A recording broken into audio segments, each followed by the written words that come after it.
authority to ban her, but she was exhausted. Do you have any kind of course to train people that just as relief in the shelter?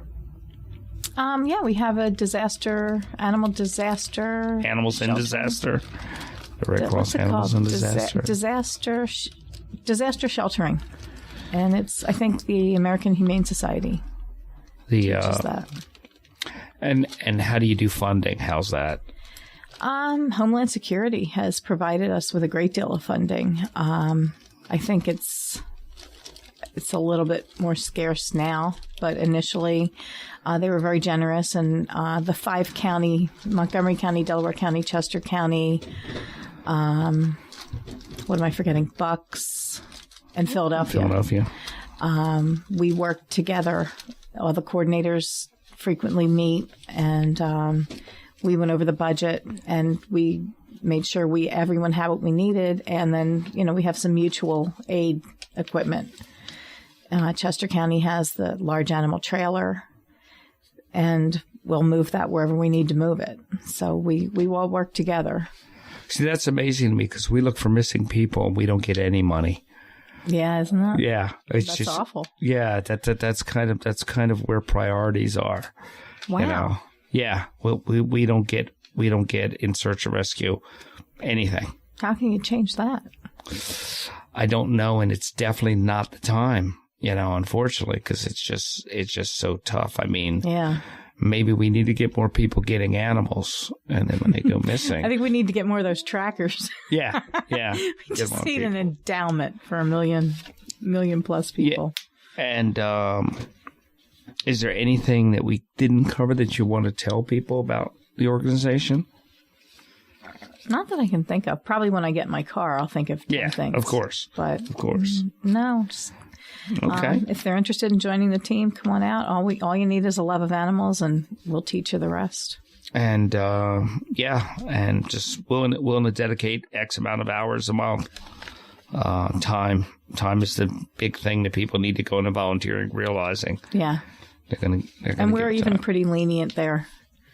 Yeah. Like I said, when there is an event, we really need people to show up and put their money where their mouth is. There should be a way for you to cross-train EMTs, firefighters, and everybody so that they can sit in and help in a shelter.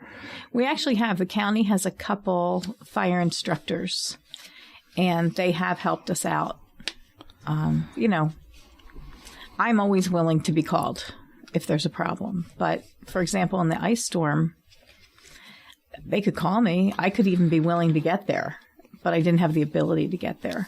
It'd be nice if you put it out to the fire and EMS community to if they had anybody who was on light duty, who had the institutional knowledge and had the mindset, wanted to help, wanted to be there, but could not do the full job they were trained to do. True.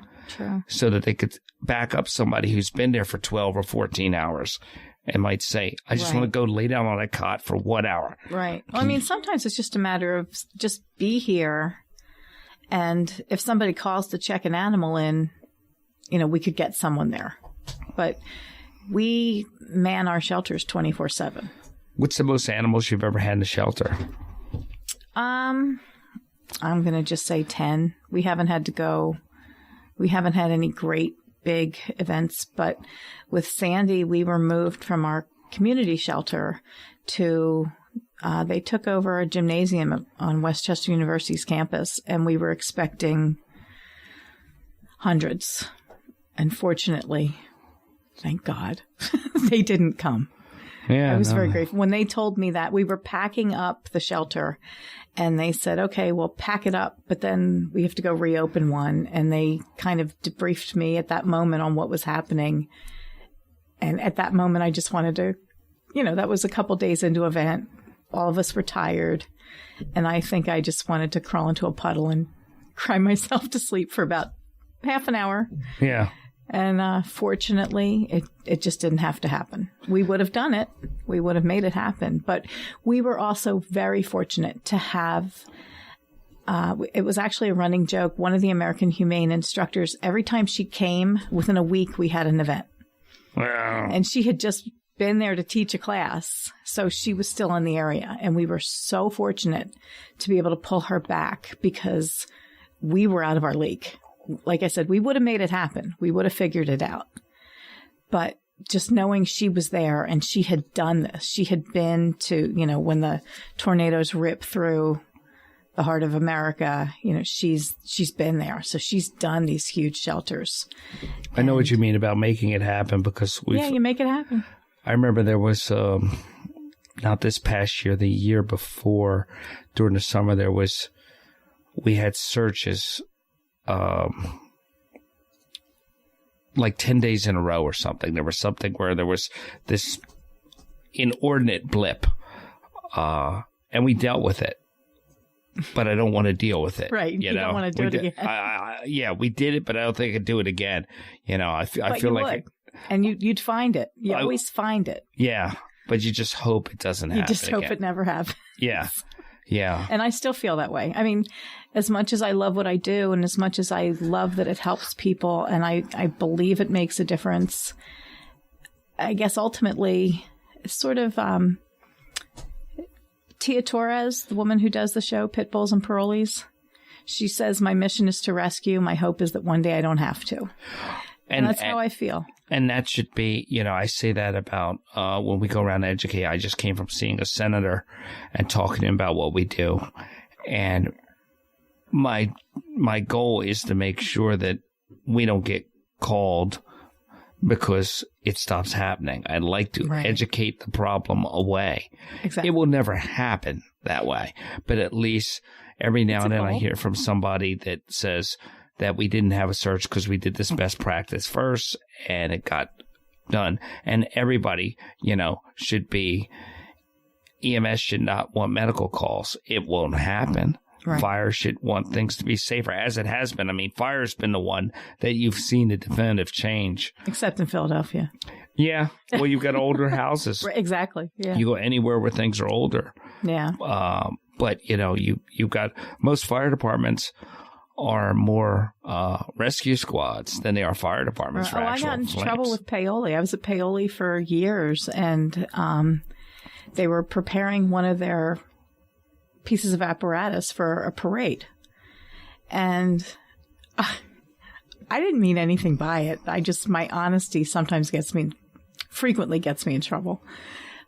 I said, oh, do you just need me to jump in and dust it off?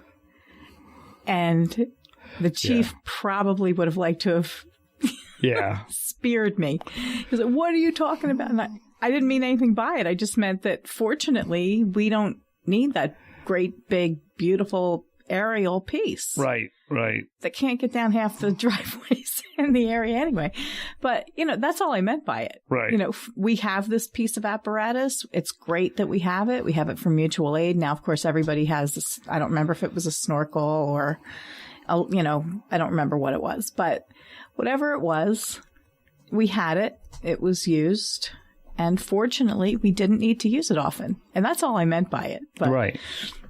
It didn't go over that well. Well, chiefs are funny about their equipment and everything. That's, you know, they're funny about their equipment. I'm funny about stuff, too, like that. I get both sides of that but you got to have a little bit better sense of humor than that. Yeah. Be able to I think he thought I did it on purpose because I have such a smart mouth usually. So I think he thought I was being smart. And right. It was one of my truly innocent moments, and you can probably count them on one hand.